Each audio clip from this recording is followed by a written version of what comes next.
Hey everyone, and welcome to This Explainer. Today, we are unpacking something absolutely massive, literally the architecture of human belief. We're going to explore the whole spectrum, right from those secular myths we just casually accept as historical fact, all the way to the vast, complex cosmological structures that actively guide the lives of billions of people today. But right out of the gate, I want you to ask yourself something kind of provocative. What if the history you learned in school and the foundational truths you hold on to are really just stories? It's a pretty bold question, right? But as we'll see through some fascinating historical and anthropological data, human reality is largely shaped by the narratives we collectively choose to accept. Okay, let's jump straight into Section 1, History's Greatest Illusions. Let's start by totally deconstructing some of those secular myths we mistake for factual reality.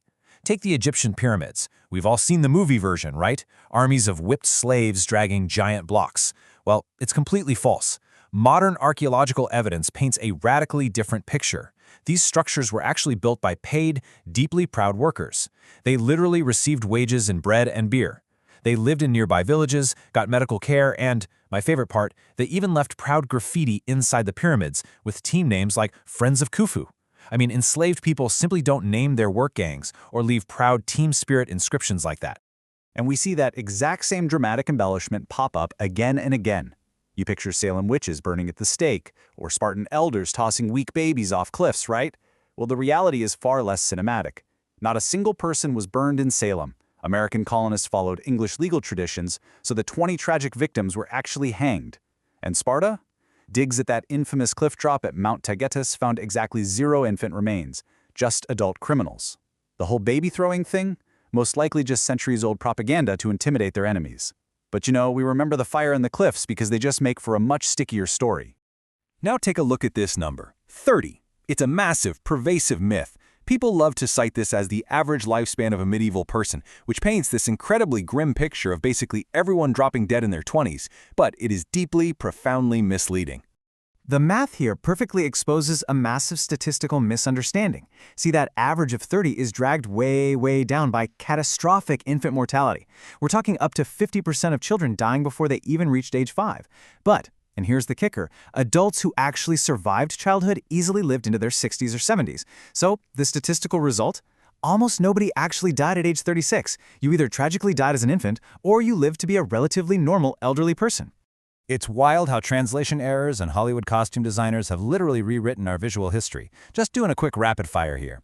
Columbus definitely didn't discover America. Indigenous populations had been there for 15,000 years and Vikings beat them to it by 5 centuries. Ancient Greek statues, they weren't pure white marble, they were actually painted in these bright garish colors. Real cowboys? They favored practical bowler hats. The Stetson is totally a 20th century Hollywood invention. Pilgrims actually wore really colorful red, blue, and green clothes. The whole black outfit and buckles thing is just a Victorian myth. And Cinderella's glass slippers, probably just a French mistranslation of the word for squirrel fur into the word for glass. And this rewriting completely applies to historical characters too. Gladiators rarely fought to the death. Actually, only about 1 in 5 matches were fatal. They were incredibly expensive celebrities who usually surrendered just by raising a finger. Vincent van Gogh? He only sliced off a small portion of his left earlobe during a fight, not the whole ear. Cleopatra was genetically Macedonian Greek, descended directly from Alexander the Great's general. And those highly honorable samurai? During active warfare, they were often brutal mercenaries who massacred civilians. The noble Bushido Code was mostly just nostalgic peacetime propaganda. So the big takeaway here is that historical reality was far messier, way more practical, and much less uniformly noble than the romanticized versions we like to cling to. All right, let's pivot and get into Section 2, the Abrahamic Foundations. Shifting gears to the massive religious frameworks that define global cultures today, we can build this really incredible bird's-eye view of chronological belief. We start way back with animism, the oldest belief system recognizing spirits in nature, and watch it evolve through ancient Persian Zoroastrianism, which leads us directly into the major monotheistic branches: Judaism, Christianity, and Islam. Now consider the Zoroastrian blueprint. Founded in ancient Persia, Zoroastrianism introduced this completely game-changing concept of one supreme good god fighting one ultimate evil force. It essentially turned the universe into a cosmic battlefield where humans have the free will to pick a side. It established heaven, hell, a final judgment day, and even a messiah figure. And here is the fascinating part. The Abrahamic faiths absorbed this exact cosmological blueprint. Most modern followers of these religions have absolutely no idea that a huge chunk of their cosmology actually originates with Zoroaster. And here we see those three major Abrahamic faiths broken down side by side. They all share that exact same root in Abraham, but they differ primarily on who came next. Judaism focuses on a covenant with God and is, of course, still waiting for the Messiah. Christianity centers on Jesus as the divine Son of God who died for humanity's sins. And as a quick aside, it's super interesting to note that the December 25th celebration of his birth was really just a political overlap with the Roman Saturnalia festival to help convert pagans. Finally, Islam holds that Muhammad is the final, ultimate prophet of Allah. So they are profoundly interconnected stories, basically pivoting on different central figures. Moving right along to Section 3, Eastern Paths and Philosophies. Now we are going to shift our focus over to the East, where belief systems often emphasize natural cycles and spiritual paths over a singular creator god. Take the 4,000-year-old concept of Brahman in Hinduism. Hinduism famously has thousands of individual gods, like Vishnu, Shiva, Krishna, but they are actually all unified. Think of it like this. The individual gods are merely different waves, but they all belong to the exact same ocean, and that ocean is Brahman, the one massive ultimate reality. This concept ties directly into the cycle of reincarnation, known as samsara, and the ultimate spiritual goal of finally escaping it, which is moksha. Now contrast our modern Western obsession with willpower and absolute control against the Taoist concept of the Tao. The Tao represents the natural flow and rhythm of the universe itself. It heavily emphasizes this idea of Wu Wei, which roughly translates to effortless action. The idea is that you don't conquer nature, you align yourself with it. It's this profound concept of reading the current of the river and actively choosing not to paddle upstream. Here we see two distinct, fascinating paths to spiritual liberation. On the one hand, we have Buddhism. Founded by Siddhartha Gautama, it focuses on an eightfold path designed to escape desire and suffering in order to reach nirvana.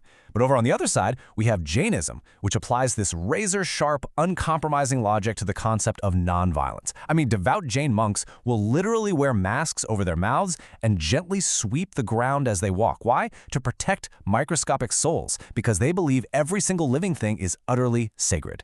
And we can impartially map out these other structural frameworks that really dictate the societal flow in different regions. Confucianism essentially acts as a moral operating system for China. It values strict hierarchy, deep respect, and education way above traditional worship. Then, in India, you have Sikhism, which promotes radical equality. It discards the caste system entirely and declares that actual service to others is the highest possible form of worship. Meanwhile, over in Japan, Shintoism represents deeply localized nature worship. They believe kami, or nature spirits, literally live in everything around us, and they celebrate them at active, everyday shrines tucked all over the country. Which brings us to Section 4, Modern and Blended Faiths.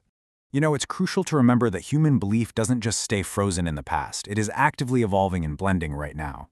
Take Cao Dai, for example. Founded in 1920s Vietnam, it is this chaotic yet totally harmonious blending of East and West, literally combining Buddhism, Taoism, and Christianity. But get this, look at their official saints. You have French novelist Victor Hugo, British Prime Minister Winston Churchill, Chinese philosopher Sun Yat-sen, William Shakespeare, and even the French chemist Louis Pasteur. It's just this incredibly unexpected, wildly fascinating spiritual hierarchy that you would never predict. And as we look at other modern faiths, we see completely diverse origins and highly unique beliefs. The Baha'i faith, which originated in 1800s Iran, basically unifies everything. It teaches that all major religions are fundamentally right, just tailored to fit different eras of humanity. Then there's Rastafarianism, emerging from 1930s Jamaica. They built divinity out of diaspora resistance, viewing the Ethiopian emperor Haile Selassie as literal God on earth. And Spiritism, it started in France, but is absolutely massive in Brazil today. It completely normalized reincarnation and mediumship in mainstream everyday life, teaching that spirits continually evolve after death. We also see some very unique modern offshoots of Christianity. Mormonism, founded in the 1830s in New York, introduced the Book of Mormon, the concept of a living prophet, and the literal belief that humans can eventually become gods of their own planets. Which means, essentially, they are actively writing new scripture today. On the other hand, you have Jehovah's Witnesses, who operate on a strict numerical salvation framework. They believe only exactly 144,000 people will enter heaven, while others get a paradise earth, and they are constantly anticipating an imminent Armageddon. Finally, we arrive at Scientology, founded in 1954 by science fiction writer L. Ron Hubbard. In this system, humans are viewed as immortal alien souls, called Thetans, that are trapped in physical bodies. They believe you achieve freedom through a process called auditing, using e-meters, which clears trauma dating all the way back to a galactic overlord named Xenu. Now, treating this with the exact same objective, anthropological fascination as we do the ancient faiths, we can really see how modern narratives, even those rooted in science fiction, can become the total bedrock of active religious practice today. Let's wrap things up with Section 5, the truth about stories.